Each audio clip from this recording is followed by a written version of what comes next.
FM. Menyebar cahaya sunnah.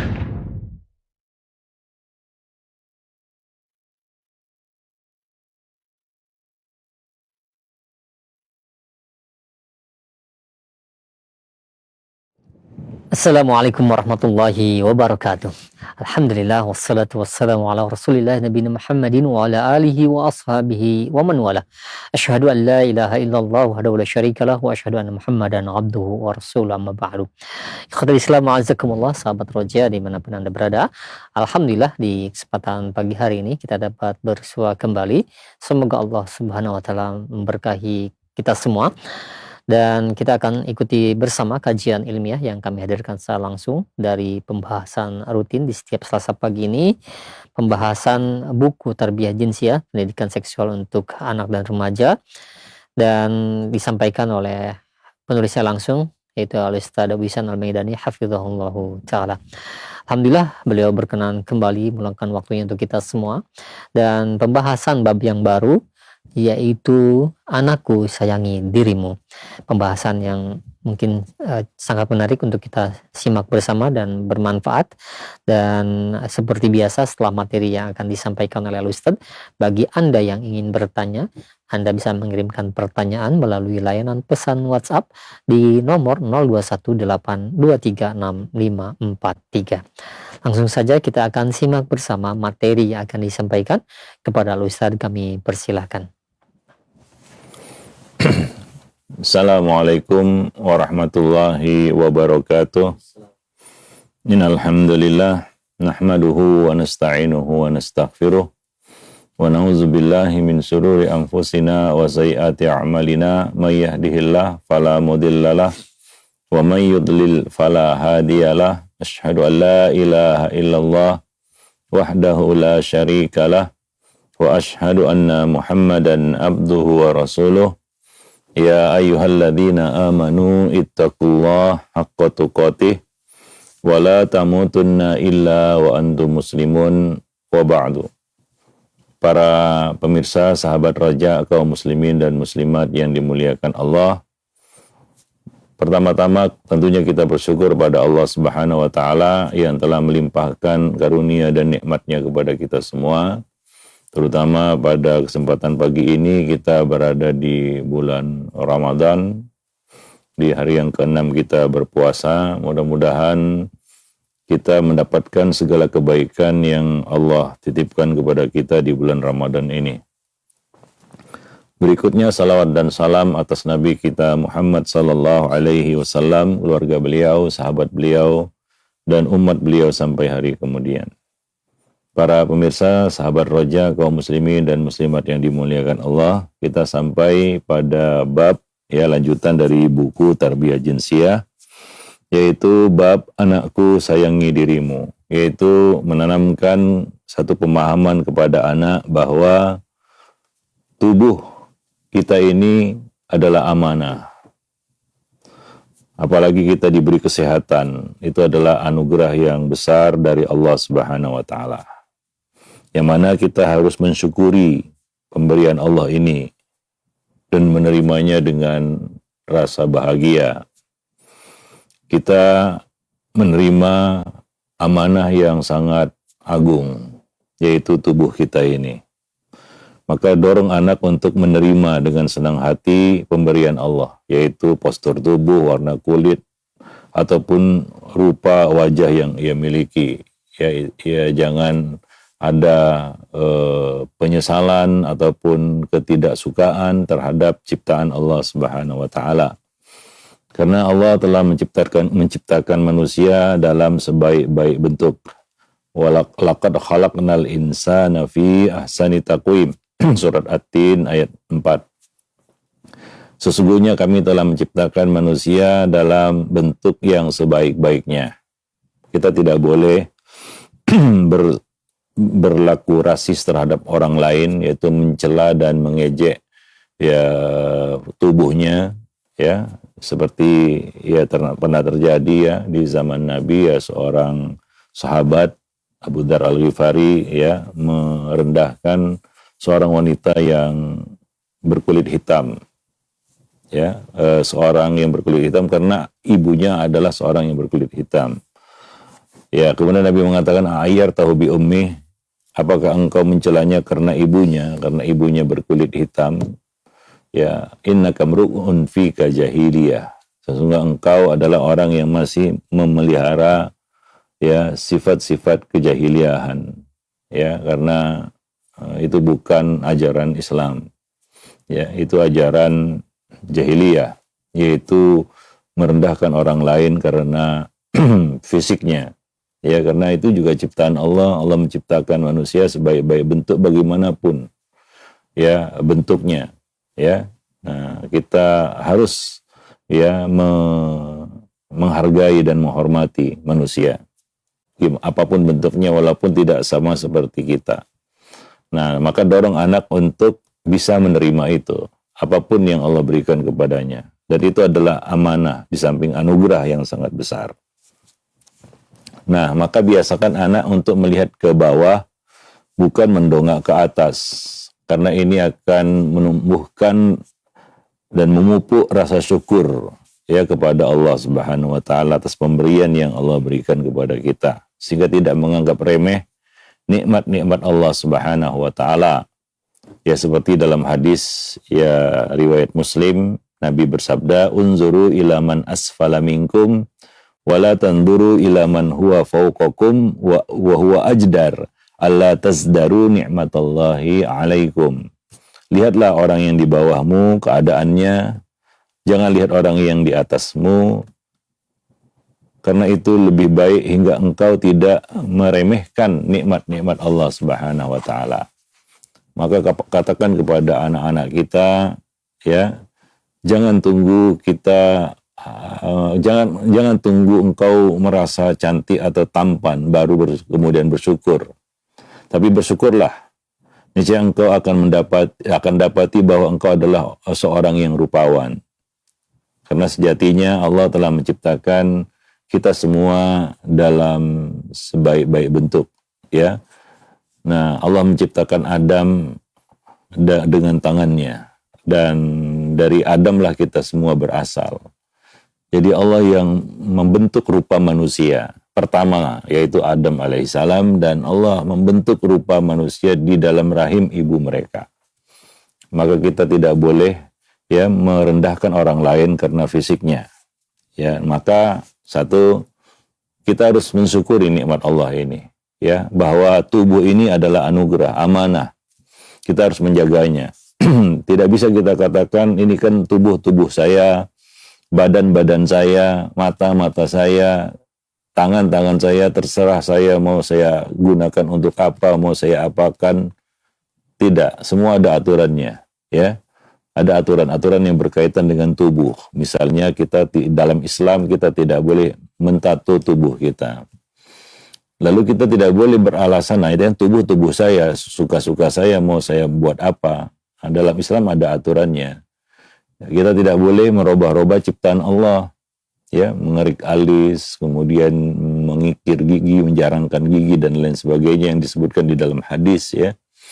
Ya, mengecat kuku dan lain sebagainya, ya, karena itu adalah tujuan setan, karena setan berusaha agar manusia ini merubah-rubah ciptaan Allah. Wala yughayyirunna khalqallah, dan aku akan mendorong manusia itu untuk merubah-rubah ciptaan Allah. Itu salah satu ya tipu daya setan kepada manusia, anak Adam, supaya mereka keluar dari fitrahnya.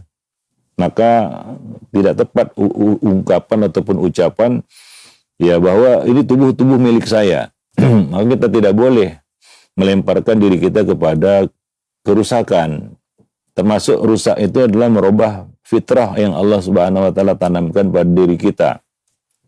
Itu termasuk ya kita katakan bentuk melemparkan diri kepada kebinasaan.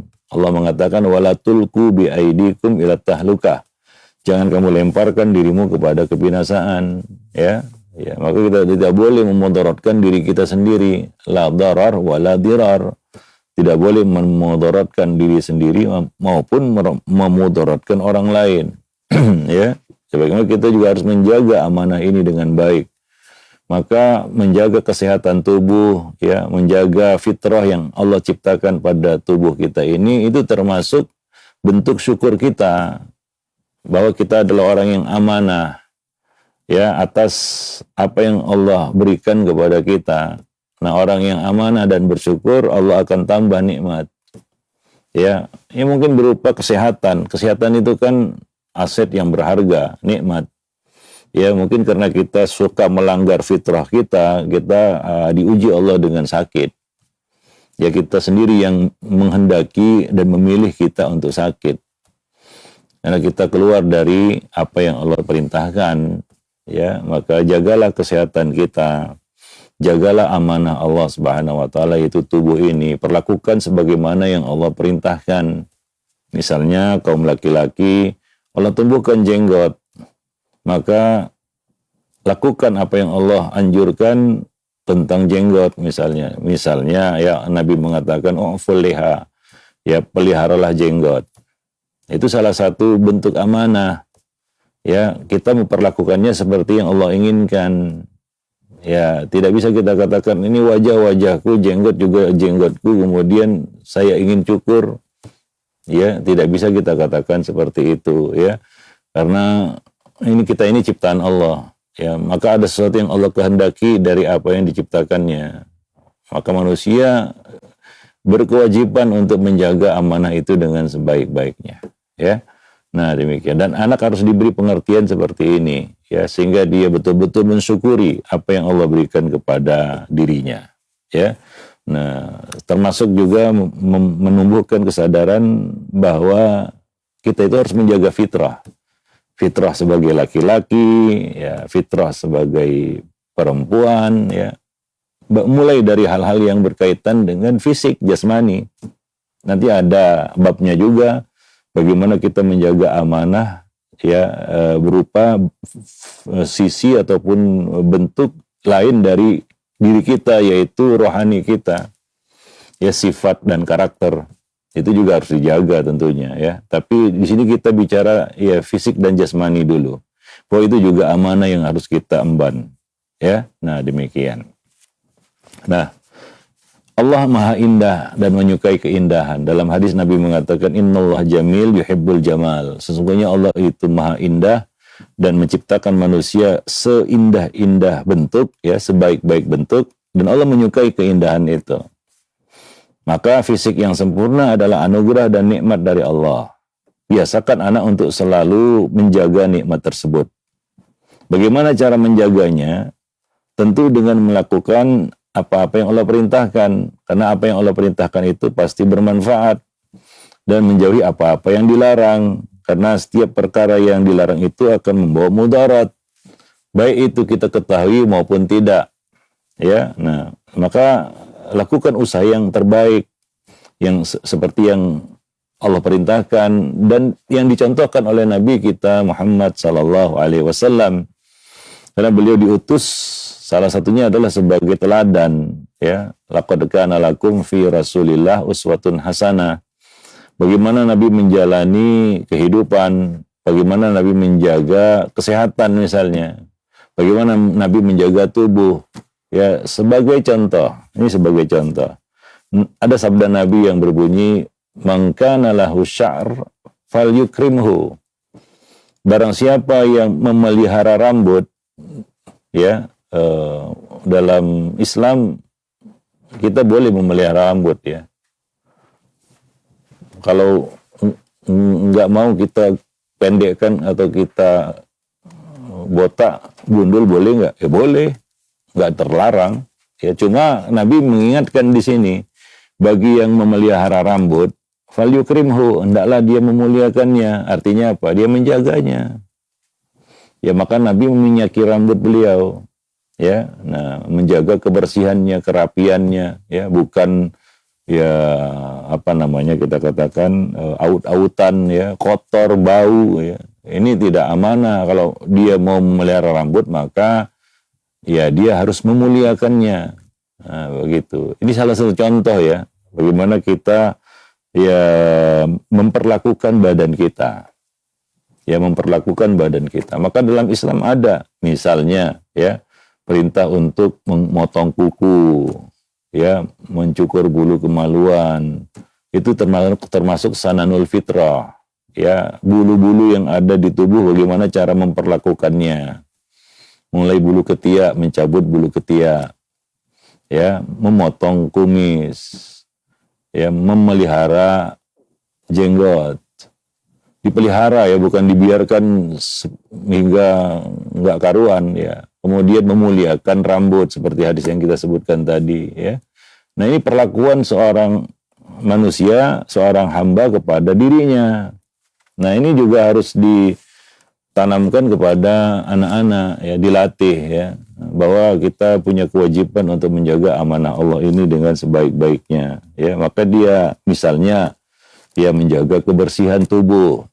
Nabi mengatakan at-tuhuru syatrul iman, ya, kesucian, kebersihan itu adalah bagian yang tidak bisa dipisahkan dari iman. Maka Nabi itu selalu menjaga kebersihan tubuh. Nabi bersiwak, ya, untuk menjaga kebersihan mulut, ya, mau tidur bersiwak, bangun tidur bersiwak, bahkan beliau mau sholat juga bersiwak, ya, menjaga aroma mulut, ya, menjaga kebersihan mulut, sehingga, ya, nyaman buat diri kita dan nyaman juga bagi orang lain, begitulah kira-kira, ya. Nah, demikian. Jadi menjaga kesehatan itu pilihan, ya. Kesehatan itu bukan ujuk-ujuk turun dari langit begitu, enggak. Semuanya harus diikhtiarkan, semuanya juga harus diusahakan, ya. Nah, maka, ya, kita misalnya memupuk kesadaran anak untuk berolahraga. Untuk apa? Untuk menjaga kesehatan, ya. Nah, banyak juga anak-anak yang mager, lebih memilih mager daripada dia berolahraga, ya. Secara khusus, ya, Nabi juga kan mengajak keluarga beliau untuk berolahraga, seperti Nabi pernah mengajak Aisyah berlomba lari, ya. Karena Nabi juga suka bergulat, ya. Nah, Nabi melakukan aktivitas-aktivitas outdoor, ya, seperti berkuda, memanah, berenang. Itu adalah olahraga-olahraga yang ada manfaatnya untuk dilakukan, ya. Semua bentuk olahraga yang dibolehkan dan tidak ada unsur-unsur yang diharamkan, ya. Nah, hukumnya mubah semua, ya.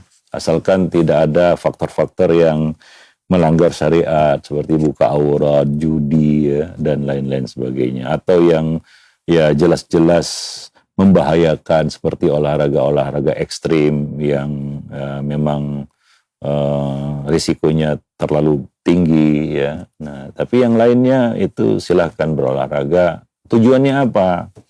Karena banyak juga orang yang berolahraga tujuannya nggak jelas, ya, bukan untuk sehat.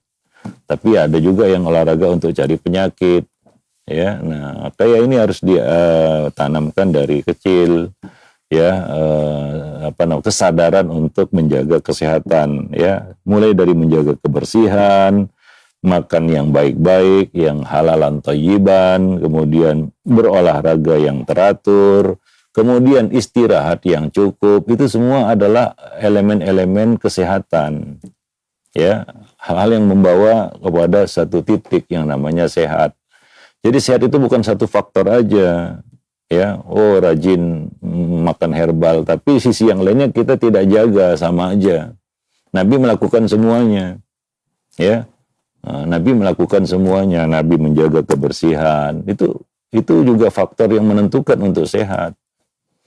Nabi berolahraga, itu faktor yang menentukan juga untuk sehat. Nabi menyuruh kita untuk cukup istirahat. Misalnya, Allah jadikan malam untuk tidur, maka malam tidurlah, jangan begadang.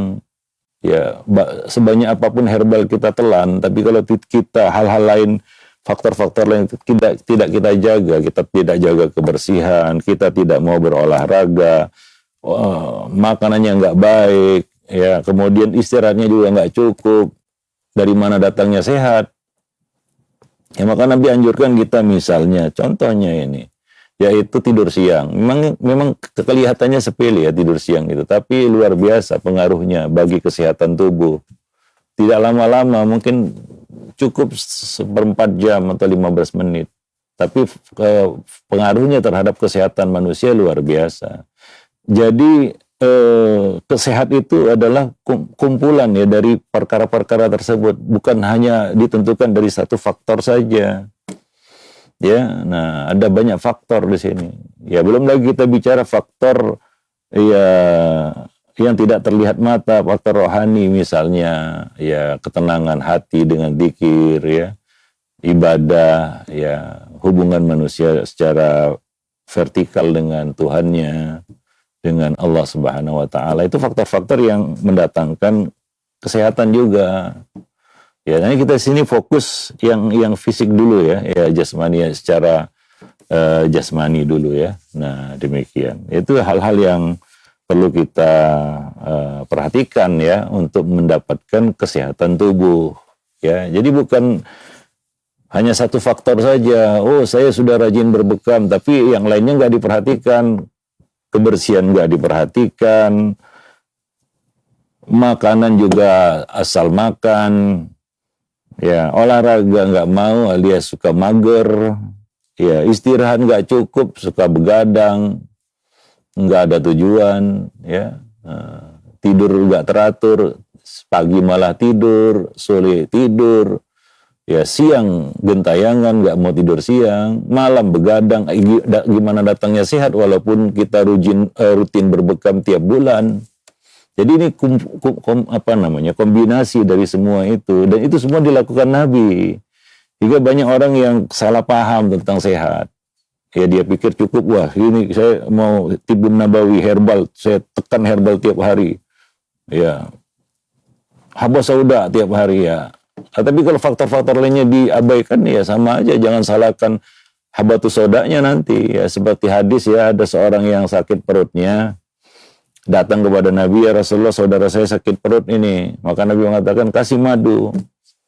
Dia balik, mungkin dia kasih madu saudaranya itu, ternyata dia datang lagi dan berkata lagi, ya Rasulullah nggak sembuh, tambah lagi dosisnya. Ya, balik dia dikasih lagi madu, balik lagi dia kepada Nabi dan berkata, ya Rasulullah nggak sembuh juga. Nah, maka Nabi mengatakan, ya sadaqallah wa kadzaba batnu akhik. Allah maha benar bahwa madu itu benar obat, ya, tapi yang salah itu perut saudaramu.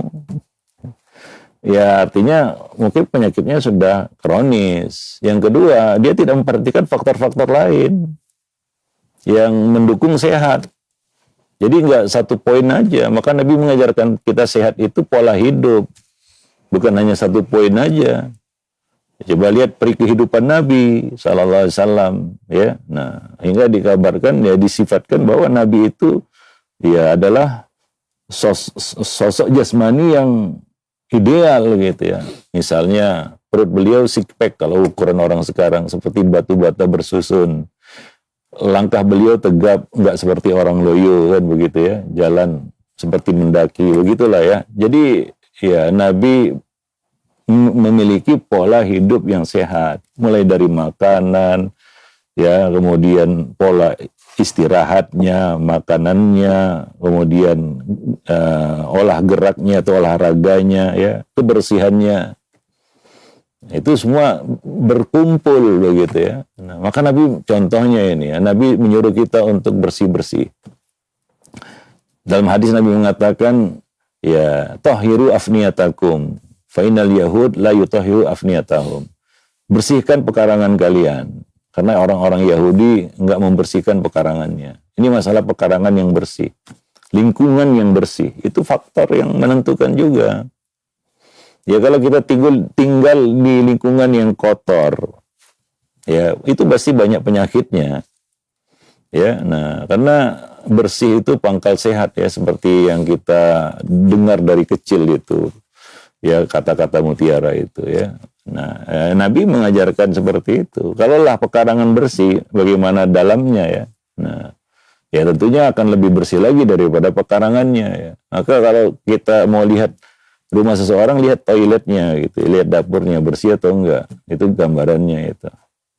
Ya, nah demikian, wallahu a'lam bishawab. Taib. Hingga di satu negeri ada yang mereka itu buat dapur itu di depan, ruang tamu di belakang. Karena untuk tujuannya adalah ya supaya mereka tetap menjaga kebersihan dapurnya gitu, memastikan dapurnya bersih. Maka diletakkan di depan itu, sementara ruang tamu di belakang ya. Karena kadang-kadang yang kalau kita balik ya, ruang tamu di depan, dapur di belakang, apa yang terjadi? Kita nggak memperhatikan kebersihan dapur, kita sesuka kita biarkan dapur kotor dan berantakan dan macam kapal pecah ya. Ya, kita manipulasi dengan apa? Ruang tamu yang bersih. Nah, jadi ya lingkungan yang bersih mulai dari pekarangan gitu ya. Nah, Nabi mengatakan mulai dari pekarangan.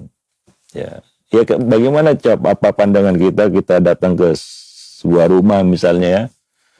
Pekarangannya udah kotor, itu sampah di mana-mana gitu ya.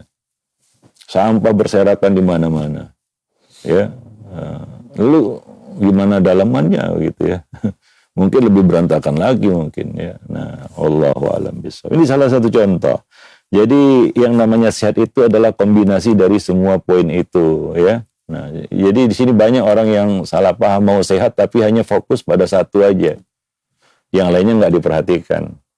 Ya. Nah, demikian. Maka hindari ya. Misalnya makan yang tidak thayyib dan halal. Tidak thayyib misalnya berlebihan makannya. Ya. Makan yang tidak sehat. Ya. Makan yang haram. Pasti mudarat itu makanan yang haram. Ya, Allah haramkan babi, haramkan bangkai. Ya, jangan katakan kalau darurat kan boleh Ustaz. Ya, darurat kan enggak setiap saat kita dalam kondisi darurat, ya. Nah, itu salah juga pendekatan seperti itu. Ya, kita berusaha sebisa mungkin untuk menjaga diri kita dari makanan-makanan yang haram, ya. Nah, pastikan halalnya ya secara agama. Kemudian juga pastikan dia baik untuk kita. Maka Nabi pernah menolak makan dop. Ya, dop itu ya seperti kadal yang banyak berkeliaran di gurun, bukan biawak ya yang makan bangkai, enggak. Ya, Nabi menolak bukan karena haramnya, tapi beliau merasa beliau tidak biasa makan itu dan bisa berdampak kepada kesehatan. Iya. Kalau kita tidak biasa makan sesuatu, ya kita paksakan, itu bisa berdampak kepada kesehatan diri kita. Begitu, sampai begitu ya Nabi menjaga kesehatan tubuh itu. Jadi enggak asal-asalan, asal makan ya. Bahkan kadang-kadang sudah dikasih petunjuk dan saran dari dokter, Pak hindari makan ini karena Bapak sudah sakit ini, tapi tetap disikat dengan alasan, saya sudah pakai baca bismillah ini. Ya, nah itu satu pandangan yang keliru. Ya, yang penting kan baca bismillah. Kolesterol hanya ada di rumah sakit, di rumah makan nggak ada. Itu kata-kata yang bisa juga menyesatkan jadinya. Yang penting baca bismillah. Nggak ada istilah pantangan-pantangan dalam Islam. Ya, ada di sana faktor yang membuat kita terhalang memakannya karena isu kesehatan. Maka kembalinya itu kepada siapa? Kepada pakarnya, kepada ahlinya. Bukan kepada selera. Kalau misalnya dokter menganjurkan, nah, Pak hindari makan ini karena Bapak sudah punya ini, ya, penyakit ini. Ya, maka patuhi itu. Karena dokternya juga nggak asal bunyi ya. Mengatakan seperti itu kan ada dasarnya, ada ilmunya. Ya, jadi nggak seperti itu konsepnya. Ya kalau seperti itu konsepnya ya sudah Nabi makan dop aja. Yang penting baca bismillah makan. Tawakal ala Allah, enggak kayak gitulah. Itu bukan tawakal, itu tawakal. Ya, jadi enggak asal-asalan pola makan Nabi ya betul-betul teratur. Ya, misalnya Nabi ya itu bisa kita lihat dari buku Amalul Yawm wal Lailah lah, panduan amal sehari semalam. Bagaimana Nabi memperlakukan makanan. Misalnya Nabi mengatakan ya abridu ta'amakum. Ya, dinginkanlah makanan kamu. Ya, artinya tunggu sampai layak untuk dimakan sehingga tidak memudaratkan mulut kita dan organ dalam kita. Ya, khususnya ya sistem pencernaan kita. Kalau kita makan yang panas-panas, ya, nah seperti itu. Ya, menjaganya begitu ya. Jadi ada pola makan yang diajarkan Nabi, bukan asal-asalan. Itu mungkin karena kita nggak tahu aja, lalu kita berasumsi wah inilah yang benar gitu ya, padahal nggak benar. Para jemaah yang dimuliakan Allah ya. Nah, seperti itu. Jadi itulah yang namanya sehat ya. Jadi nggak cukup hanya satu poin aja, wah saya rajin fasdu, rajin bekam pasti sehat, tapi yang lainnya nggak dijaga ya sama aja. Ya, maka jangan lihat secara parsial ya, sebagian tapi melupakan sebagian yang lainnya. Nanti kalau nggak dapat sehat jangan salahkan siapa-siapa. Jangan salahkan fasdunya, jangan salahkan bekamnya. Ya, mungkin pandangan kita yang salah. Maka Nabi berkata tadi, sadaqallah, maha benar Allah, madu itu memang obat. Tapi yang salah di sini bukan madunya, perut saudaramu yang udah salah itu. Ya, apa? Mungkin dia tidak menjaga yang lainnya itu, sehingga penyakitnya itu udah masuk stadium yang tinggi gitu ya. Nggak cukup lagi pakai madu, nggak mempan lagi pakai madu. Ya mungkin harus tindakan kan begitu ya. Nah seperti itu. Wallahu a'lam bishawab. Nah gaya hidup bermalas-malasan, mager ya, nggak mau berolahraga. Kita nggak disuruh makan, kita makan sendiri ya. Nggak disuruh makan itu ya kita akan cari makan. Tapi untuk olahraga ya disuruh pun nggak berolahraga kita. Disuruh itu, apalagi nggak disuruh. Kalau makan ya lah, nggak disuruh kita tetap cari makan. Ada kesadaran kita untuk makan karena ada alarmnya itu ya, perut ya, kampung tengah perut. Kalau udah krip ya cari makan lah gitu ya, nggak disuruh. Tapi kalau olahraga disuruh belum tentu juga kita mau berolahraga. Banyak orang yang disuruh olahraga ya tetap nggak mau gitu ya, karena dia lebih milih mager gitu ya. Apa karena nggak ada alarmnya? Ada sebenarnya. Badan itu sudah mulai pegel-pegel, mudah lelah, mudah capek, ya, gerakan mulai melambat. Itu artinya kita perlu berolahraga. Tapi kadang-kadang sudah ada alarmnya ya, sudah bunyi alarmnya, kita tetap memilih mager gitu ya. Lalu kita berangan-angan sehat. Gitu. Gimana caranya? Maka saya katakan tadi, sehat itu bukan turun dari langit, enggak. Itu harus diusahakan juga. Pilihan itu. Sehat itu pilihan. Kita milih sehat atau enggak. Gitu ya. Nah, demikian. Maka kalau sakit jangan salahkan Allah. Maka adab yang diajarkan Allah dalam Al-Quran itu yang dicontohkan oleh Nabi Ibrahim alaihissalam dalam doanya, wa idza maridtu fahuwa yashfin. Jika aku sakit, maka engkaulah yang menyembuhkanku.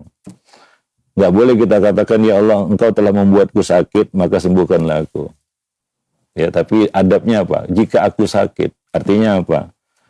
Sakit kita itu akibat kesalahan kita. Ada yang kita langgar, gitu ya. Ada yang kita abaikan, sehingga kita jadi sakit. Gitu. Ya, nah, kesembuhan itu datangnya dari Allah Subhanahu Wa Taala.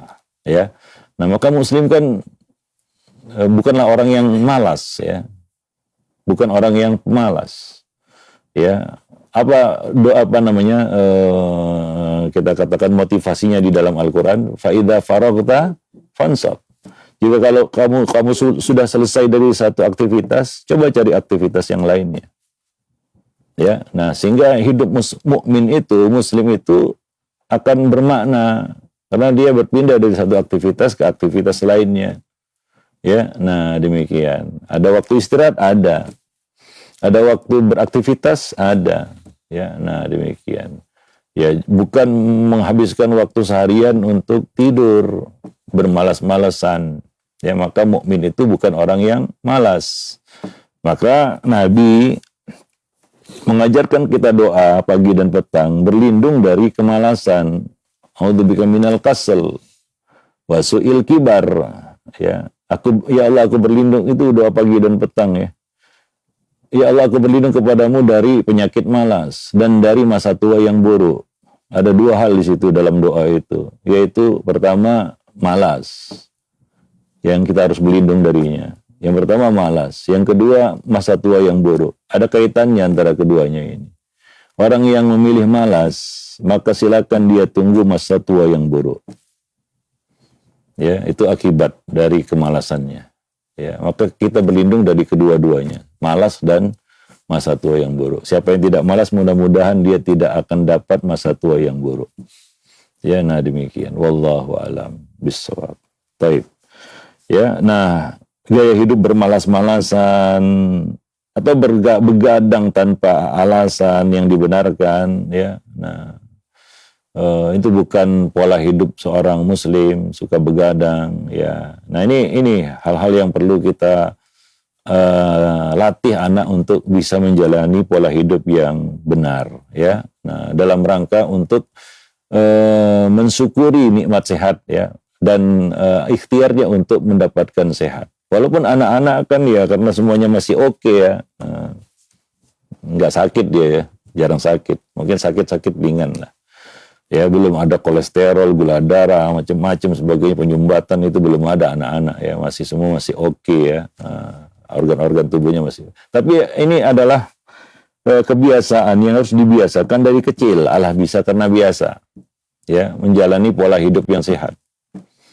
Ya, anak dibiarkan mager main handphone seharian, ya lama-lama itu akan jadi kebiasaannya. Ya, makan sembarangan, ya, tidak suka menjaga kebersihan alias kotor, badannya semuanya kotor. Ya, nah, nggak terbiasa dari kecil untuk menjalani pola hidup yang baik.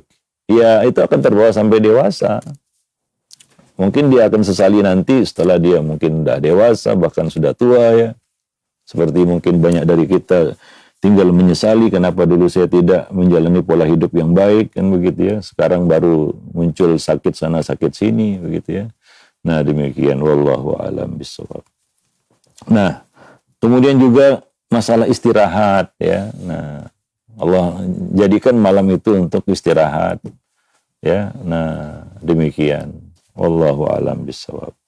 Dan yang tidak kalah penting adalah ya selalu berpikir positif dan memperbanyak dzikir dan doa. Itu faktor ya yang kita katakan non fisik, ya. Ya, dzikir, karena Allah mengatakan ala bi dzikrillah tatmainnul qulub. Ya, ketahuilah dengan berzikir kepada Allah hati akan tenang. Nah, demikian, wallahu a'lam bishawab. Jadi itu, ya, bagaimana seorang anak itu punya kesadaran untuk menyayangi dirinya. Ya, dari situ ya dia lebih menghargainya dan dia bisa menjaga fitrah Allah pada dirinya itu sehingga dia betul-betul menjadi manusia seutuhnya. Dan itulah salah satu tujuan Islam diturunkan Allah Subhanahu wa taala, mengembalikan manusia pada fitrahnya. Ya, nah, karena setan berusaha untuk merusak fitrah ini, mengeluarkan manusia dari fitrah tersebut. Wallahu a'lam. Nah, demikian saja mungkin, ya, materinya pada kesempatan pagi ini. Nanti akan kita lanjutkan lagi poin ini, ya. Masih bab anakku sayangi dirimu. Bagaimana kita bisa menghargai ciptaan Allah Subhanahu wa taala yang Allah berikan kepada kita. Baik. Subhanakallah bihamdik asyhadu an la ilaha illa anta astaghfiruka wa atubu ilaik. Nah, baik, alhamdulillah, terima kasih banyak Ustaz atas materi yang telah disampaikan di kesempatan pagi hari ini dari pembahasan Anakku Sayangi Dirimu, diambil dari buku Tarbiyah Jinsiyah, Pendidikan Seksual untuk Anak dan Remaja dalam Islam.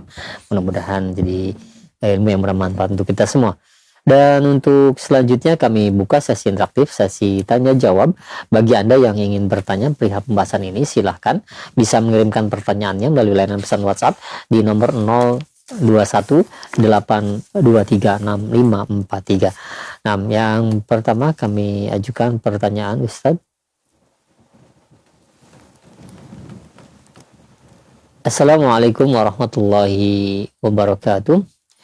Ya Ustaz, apakah seseorang dikatakan berdosa di mana dia tidak memperhatikan asupan makanan yang masuk ke dalam tubuhnya? Entah itu akan merusak kesehatannya atau tidak. Terkhusus mungkin bagi orang tua yang memberikan makanan kepada anaknya yang tidak tahuannya akhirnya dia membuat anak itu sakit. Iya, bagus pertanyaannya. Karena kita akan dimintai pertanggungjawaban, ya. Karena salah satu, ya, kata Nabi, ya, dalam hadis, la tazulu qadama 'abdin yaumal qiyamah hatta yus'ala an arba'. tidak akan bergeser tapak kaki seorang hamba, yaitu tidak akan beranjak kemana-mana, tidak dibiarkan dia melangkah, ya, bahkan bergeser aja tidak diizinkan, hingga dia ditanya, dimintai pertanggungjawabannya tentang 4 perkara. Ya, dia harus menjawabnya. Dia harus memberikan pertanggungjawabannya. Salah satunya adalah anjasadihi fima ablah, tentang jasadnya, tubuhnya. Untuk apa dia pakai tubuhnya itu? Bagaimana dia memperlakukannya? Ya, maka semua akan ditanya. Ya, termasuk makanan yang kita makan. Pertama, apakah halal itu ya? Secara hukum itu makanan yang halal, bukan didapat dari usaha yang haram, kasbul haram, ya. Nah, kemudian apakah makanan yang masuk itu dihalalkan secara agama? Maka orang yang makan babi misalnya ya, dengan kesadarannya, saya mau coba, mau cicip babi enak atau enggak, ya, maka dia disebut berdosa. Ya, saya iseng aja nih, saya mau coba, bukan mau kenyang. Ya, sama aja kita minum minuman keras sedikit atau banyaknya tetap haram. Nah, kalau orang tahu ya bahwa di situ ada unsur khamarnya, dia nggak boleh minum. Kalau dia minum, dia berdosa. Walaupun bukan untuk kenikmatan, saya mau coba-coba aja, saya mau iseng, ya, nggak diterima. Ya, kecuali darurat dia mau mati, ya, baru kalau dia tidak mengkonsumsi itu dia akan mati, ya, itu bab lain itu ya, bab darurat itu. Nggak bisa dianalogikan di sini dengan hal semacam itu. Ya, nah, termasuk hal-hal yang secara meyakinkan itu bisa memudaratkan kita. Maka ya perlu ilmu di sini, ya. Nah, Nabi menyontohkan kita. Tadi kita contohkan tentang dop. Kenapa Nabi tidak makan dop? Nabi mengatakan ini bukan haram, tapi makanan ini tidak biasa kami makan di tempat kami. Untuk apa? Untuk menjaga kesehatan diri, ya. Boleh jadi makan itu kena diare, ya, misalnya lah. Sebagian orang, misalnya saya contohkan ini, ya, datang ke Medan misalnya, makan kerang rebus yang masih setengah matang setengah mentah gitu ya. Orang yang nggak biasa makan itu, ya, atau nggak terbiasa makan kerang rebus, ya, contoh makanan bulan Ramadan pula ini. Itu contoh aja ini, ya. Nah, itu bisa mudarat bagi dia kalau dia nggak biasa, bisa kena diare, bahkan diare yang parah, dan itu membahayakan keselamatan dirinya. Ya, maka ya dia harus bisa mengukur kemampuan dirinya untuk itu, ya. Dan contoh yang tadi saya sebutkan, orang yang sudah memang harus meninggalkan beberapa bentuk makanan karena sakit dia, ya. Nah, maka ya patuhi itu. Ya, nah, patuhi itu. Walaupun secara hukum agamanya asalnya halal makanan itu, seperti dap asalnya kan halal. Ya, tapi Nabi tidak memakannya, kenapa? Beliau khawatir itu bisa membawa mudarat bagi diri beliau. Bagi kita harus tahan diri juga. Ya, nah demikian. Wallahu. Dan semua akan dipertanggungjawabkan, ya. Sejauh mana diterimanya pertanggungjawaban kita, ya. Ya, balil insanu ala nafsihi basirah walau alqa ma'adzirah. Manusia itu lebih tahu tentang dirinya, ya. Walaupun dia mengeluarkan berbagai macam alasan, ya, kita nggak tahu alasan kita bisa diterima di depan Allah atau tidak.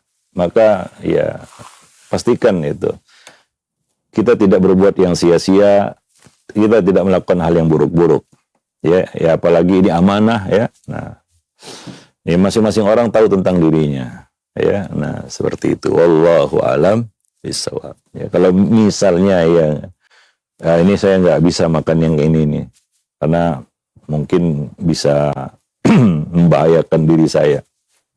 Ya, apalagi dokter sudah mengatakan jangan, ini Bapak misalnya, contohnya ya, Bapak jangan makan durian lagi karena Bapak hipertensi, ini itu komplikasi semuanya. Lalu dia ngotot makan juga, ya. Ya. Nah, kalau terjadi apa-apa, apakah dia bebas sepenuhnya? Enggak juga. Nanti akan dipertanggungjawabkan itu, ya. Nah, kalau akan tanya, apa kamu nggak dapat ilmunya?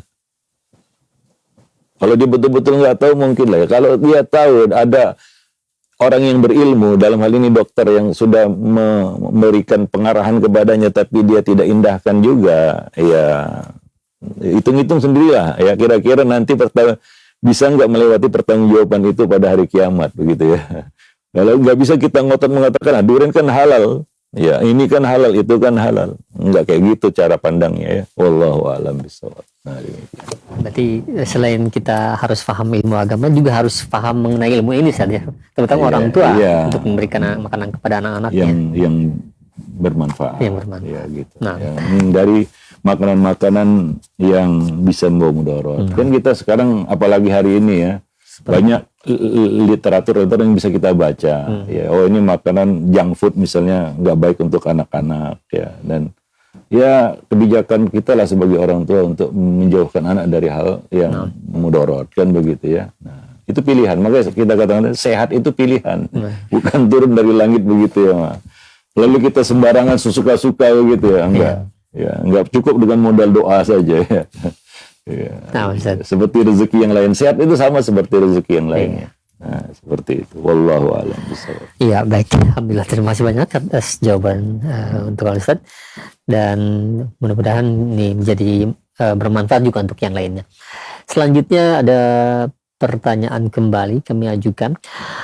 Ustaz izin bertanya, saya dan suami sudah 7 tahun menikah dan qadarullah belum Allah kasih keturunan, Ustaz.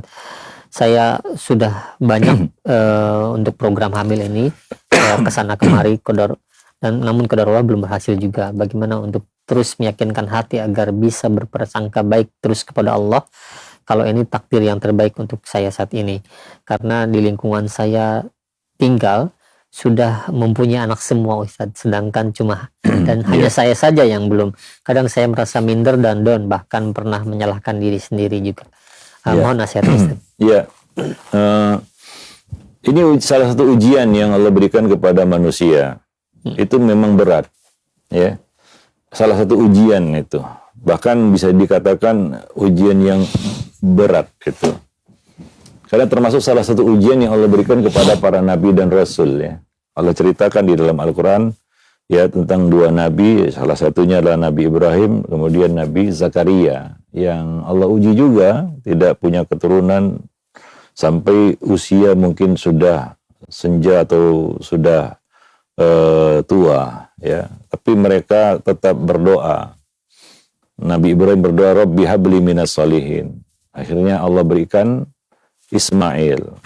Ya, kemudian Nabi Zakaria berdoa kepada Allah Subhanahu wa taala. Dalam waktu yang panjang dan lama, bahkan sudah putih rambutnya, sudah tua juga, sudah uzur juga istrinya. Wa mru'ati aqir. Ini qad wahana al-'azmu minni wasta'ala ar-ra'su syaiba. Tulang sudah lemah, rambut sudah putih. Itu adalah satu gambaran kondisi, yaitu sudah masuk usia yang tidak produktif. Ya, secara hitung-hitungan kayaknya sudah nggak mungkin lagi ya. Ya, hanya satulah yang mungkin yang tersisa dari ikhtiar, yaitu doa. Apa kata Nabi Zakaria? Walam akum bidu'aika rabbi syaqiya. Tapi aku tidak pernah kecewa, tidak pernah nyesel, ya, tidak pernah berputus asa untuk memohon berdoa kepadamu. Dan pada akhirnya Allah Subhanahu wa taala yubashshiruka bi Yahya. Kami memberikan kabar gembira kepadamu adalah seorang anak bernama Yahya. Ya, demikian ya. Allah contohkan itu dalam Al-Qur'an. Karena ini salah satu masalah hidup yang dihadapi oleh manusia. Ya. Nah, Allah menceritakan itu bahwa para nabi aja ada yang diuji seperti itu. Bukan, jangan merasa sendiri juga ya. Dan mereka ya diuji dalam waktu yang lama, kesabaran yang luar biasa, dan terus meminta kepada Allah. Itulah anugerah ya yang Allah berikan kepada siapa yang dikehendakinya. Hibah, anak itu hibah, anugerah ya yang Allah berikan kepada siapa yang dikehendakinya. Maka mintalah kepada Allah Subhanahu wa taala. Di samping mungkin usaha-usaha yang lain yang bisa kita tempuh ya. Nah, ya, itulah contoh yang Allah ceritakan di dalam Al-Quran. Ya, bagi siapa saja yang mungkin dapat ujian yang yang sama. Jangan pernah putus asa. Kadang-kadang kondisi psikologi yang berantakan, sudah mulai suuzon sama Allah, suuzon juga sama yang ada di sekitar, penyesalan kenapa saya lahir begini, sehingga kita jadi kurang bersyukur. Dan itu secara mental juga mempengaruhi, sehingga ya semakin jauh ya harapan itu gitu ya. Wallahu a'lam bishawab. Nah, jadi ya terus berdoa kepada Allah, terus berikhtiar. Ya, percayalah apa yang Allah takdirkan itu yang terbaik. Ya, katakan qadarullah wa masyafa'al.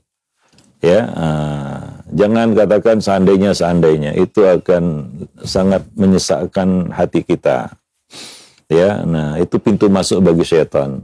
Ya, kata Nabi, fa innalau taftahu amal syaitan. Karena andai kata seandainya itu, ya dalam bab ini ya, itu adalah pintu masuk bagi syaitan. Ya, nah demikian. Wallahu a'lam bishawab. Mungkin sampai di sini dulu pertemuan kita pada kesempatan pagi ini. Ya, dalam kesempatan lain kita akan lanjutkan kembali ya. Subhanakallah bihamdik, asyhadu an la ilaha illa anta, astaghfiruka wa atubu ilaik. Assalamualaikum warahmatullahi wabarakatuh. Waalaikumsalam warahmatullahi wabarakatuh. Kami ucapkan terima kasih banyak kepada Ustaz. Jazakallahu khair, barakallahu fiik atas waktu yang telah diluangkan, ilmu yang telah disampaikan dari pembahasan yang bermanfaat ini, yaitu buku Tarbiyah Jinsiyah, pendidikan seksual untuk anak dan remaja dalam Islam, dan dalam bab anakku sayangi dirimu. Mudah-mudahan menjadi wawasan tambahan bagi kita semua, dan semakin menyadari akan pentingnya ya kita menanamkan sayang kepada anak kita sendiri.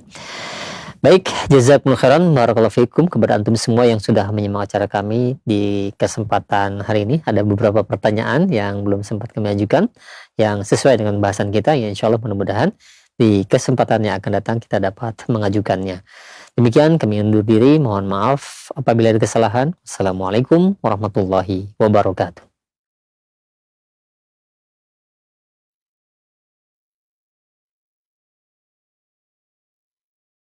Simak Radio Roja Bogor 100.1 FM, Radio Roja Majalengka 93.1 FM, Radio Roja Palu 101,8 FM, dan Radio Roja Bandung 104.3 FM.